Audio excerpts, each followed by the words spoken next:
Serial ये रिश्ता क्या कहलाता है के आने वाले एपिसोड में दोस्तों आप लोग देखने वाले हैं कि उधर गीता अंजलि जो होती है अरमान से लड़ाई करती कहती है कि मैं नहीं जीना चाहती, मैं अपने हाथ की नस काटना चाहती हूँ, मैं अकेला नहीं जीना चाहती। पहले भी आपने अभीरा को चुना था, अब भी आप उससे ही चुनेंगे मुझे पता है।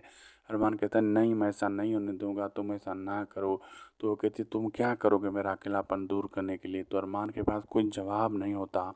दूसरी तरफ ये दिखाया जाता है जब अभीरा मिलने जाती है अंजुमन से, लेकिन अंजुमन वहाँ खड़े खड़े अचानक से गिर जाता है। तो अभीरा चिल्ला रही होती है कि तुम्हें अंजुमन कुछ नहीं होगा। इतनी देर में एक डॉक्टर मौजूद होता है वहाँ पे साइड पे। वो कहता है मैम मुझे देखने दीजिए, मैं एक डॉक्टर हूँ, मैं चेक करके बताता हूँ इसे क्या हुआ है। जब वो चेक करते हैं कहते हैं कि मैम इसकी डेथ हो चुकी है। तो अभीरा ये बात सुनकर चौंक जाती है।